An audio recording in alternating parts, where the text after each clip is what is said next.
What is up, hobby friends? In this week's video, I wanted to just walk you through my photography setup and give you some tips and tricks to use just your phone camera to take some better photos of your miniatures. So let's dive right on in.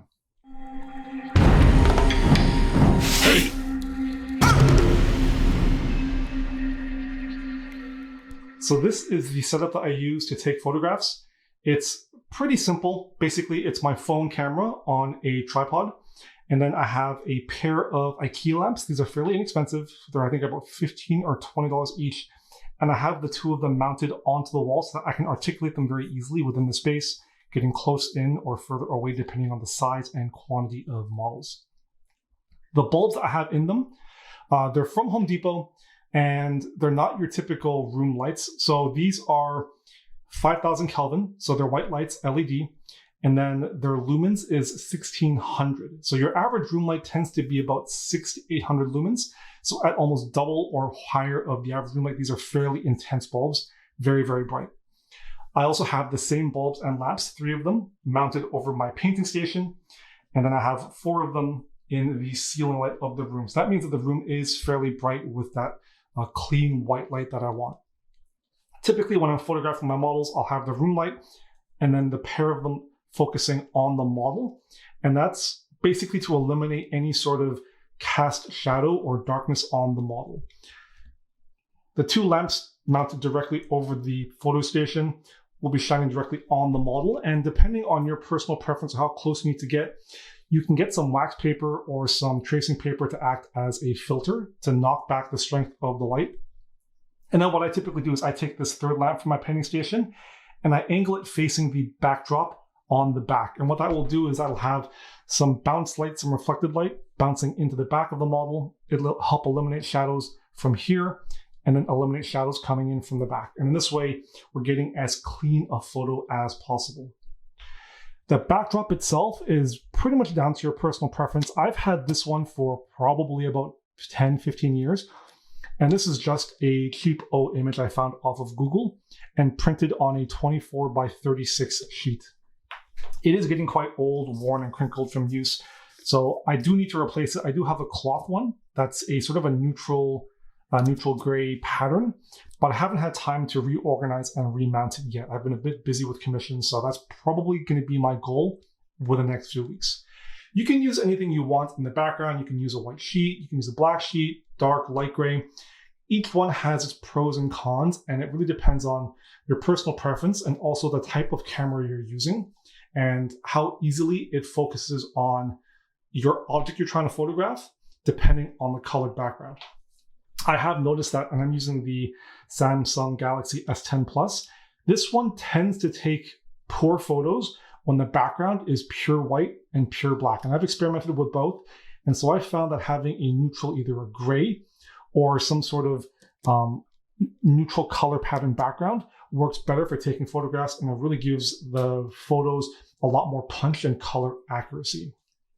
If you're looking to use either pure black or pure white, the general rule of thumb is white shows off your colors better, more cleanly than black. Black tends to up the contrast and it makes your models look punchier. I would recommend, if you're going to go with a neutral color, go with gray. It's a nice balance between the two. It gives you the most accurate, I find, color representation of your model. And it's probably one of the easier ones to balance depending on, or regardless of the camera that you're using. So before we dive into the actual settings itself, I want to talk briefly about why we use a tripod and have the phone mounted securely on it, or whatever camera you choose to use. When you free hold your camera and you tap to take a photo, timer or not, you're not going to be able to hold the camera perfectly steady. There is a micro fraction of a second where the aperture opens and closes to take the photo, even on a digital camera. And if you don't have the camera mounted on a tripod, you're going to get micro vibrations, you're going to get micro shakes, and your photo is not going to be as perfectly crisp as it could be. I highly recommend that you use a tripod. If you're using a phone, use some sort of clamp to hold the phone in place, and you set your camera to be on a 1 or 2 second timer. That way, once you've picked your focus and you've tapped to take the photo, a second or two later, once your timer goes off, the phone camera is perfectly still and you'll get nice, clean, crisp pictures every single time. I also have this phone mounted on a Ulanzi quick mount, quick release. And the reason being, if I can do this one-handed, is I can quickly and very easily take off this mount and mount my DSLR in a second. Remove. Easy peasy. And this saves me the trouble of having to constantly twist and turn to lock the clamp mount in, because I do use the same tripod with either my phone or my DSLR for content creation, photography, and video recording all the time. And because they're paired, I also have other mounts. I use the same one here in front of my computer. So when I'm recording myself, I just mount my DSLR really quickly there. Not necessary, but just a little thing that makes my life a little easier. Okay, so diving into the actual settings on the phone, we're going to want to be in Pro mode. Now I'm using the default camera on the, I guess the Samsung platform. It's whatever comes installed with the phone, and it does have a Pro mode, and I've got it set into my default settings so I can slide over into it. You may actually have to go into more and pick the actual mode that you need, and maybe even add it to your camera phone default settings if you use it very often. So we're going to go be in Pro mode, and you have a lot more settings that you can play around with to actually fiddle around and play with both the white balance, temperature and color, saturation, things like that, autofocus versus manual.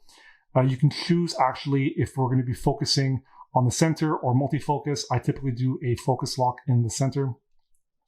And then the settings that we're really looking for are the ISO, and then the shutter speed and aperture, which is the f-stop. So we'll go through each of them one by one, because it is important to understand what they do and how we can use them to our advantage to take better photos.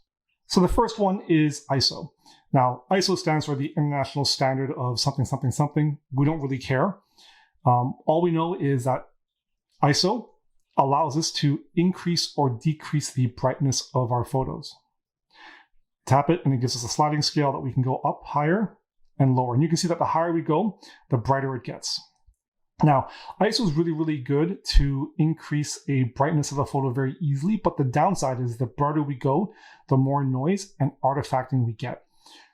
For photographing miniatures, in this kind of a studio setting, when we have lights set up, it's a bright setting, and we have a tripod so we're holding it securely, we want the ISO to be as low as possible to have as little noise as possible. So my phone has ISO 50 as its lowest setting. I know some phones may be ISO 100. You want this to be as low as possible. Next up is the f-stop. And on the phone, you're going to have limited options. If you're using a DSLR, you're going to have a wider range to play around with. And the f-stop is essentially the aperture size, but it also plays around with and keys into the depth of field.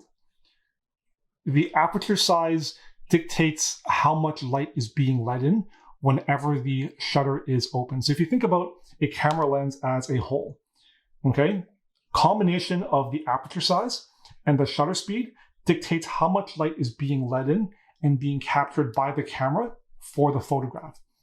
The larger the aperture size, the lower the f-stop value, the more light is being let in, and the brighter the photograph will be. The smaller your aperture size, the greater your depth of field will be, and that gives you more room to focus. The narrower your depth of field will be, the narrower a band you're going to have to play around with the focus. If we have a narrow depth of field and our focus is set to here, anything outside my index and my thumb will be out of focus because it's out of my depth of field. Anything inside will be in focus because it's in the depth of field. The smaller the aperture size, so the higher the f-stop value is, the wider this depth of field becomes, and the more of our subject matter is going to be in focus. So you want to play around with this depending on what you like. Again, DSLRs have a wider range of options on the phone. It's basically two. You can tap it. It's f1.5 or 2.4. I tend to prefer 2.4, but you can go 1.5. It's not too big of a gap. It depends on what you're photographing. Especially if you're photographing multiple models, like in a squad or something larger, you might want to go 2.4 just to have that larger depth of field. And then lastly, we have the shutter speed. Just like the ISO, shutter speed is on a dial, and it's how quickly the shutter will open and close in a second to capture light and give us our photograph. And just like the ISO, the faster we go, the faster the shutter speed is, the darker our photo becomes. The slower our shutter speed, the brighter the photo becomes because the more light is being let in. With our ISO at the lowest setting, our shutter speed is really going to be the one that we're playing around with most to capture the photograph we want. Now, I tend to sit around 250 to 350 depending on what I'm photographing, and that's also largely dependent on my setup. Depending on how bright or dark your setup is, the specific lights you're using, your camera, the backdrop, literally everything will key into it. You're going to want to play around with this to best capture your photograph. And lastly, you just want to make sure that your model is in frame, in the center. I'm going to tap to focus this. I'm going to drop it to 250. I have my timer, again, set to 2 seconds. And that's it, easy peasy. We load it in, preview it, photo's good. If I need to, for Instagram, I'll just manually crop it into a 1:1 scale, position it in the center, and that's it.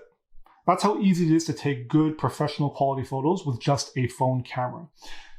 Using the DSLR to take photos, it's exactly the same. It's just the DSLR being a much more serious piece of hardware tends to have much deeper settings to fine-tune our photographs much more than a phone camera. But a lot of it is essentially the same. We have our ISO settings that function exactly the same way. We just have a lot more of them. We also have our shutter speed and f-stop working in tandem.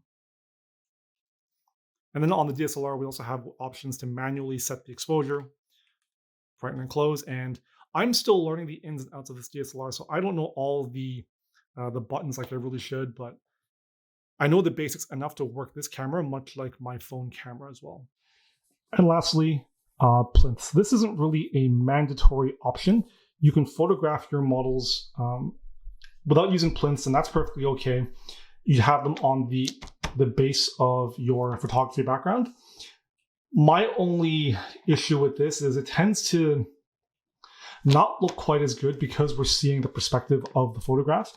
And I'll throw up some examples on the screen. By having models elevated on a plinth, we remove the ground or the tabletop being in the foreground. And once we close crop our photos, we have a wonderful, slightly out of focus background that curves away into the background. We're not seeing any of the cast shadows that might be shone from the lights onto the model, onto the base. We have this sort of floating model look. And I have two different plinths I like to use. I have a small one for 28, 25, 32 mil bases, and then a larger one once we get into like the 40, 50, 60 mil bases. And this covers most of my photography needs. I do have a couple of larger ones, but typically at that scale, we're painting busts and models that are mounted on plinths themselves, and I don't have that issue as well. So these aren't necessarily a must-have, but if you take photos of your models a lot and you want to just really put your best foot forward on Instagram or on Facebook, plinths are a very cheap and very easy way to just take it to an 11. So that's it for this video. I hope you found it informative, and I hope you're able to take the tips and tricks I've explained to you to just up your photography level game for miniatures. If you want to follow my other social media platforms, I'll make sure to drop links in the description below. And as always, until next time, happy hobbying.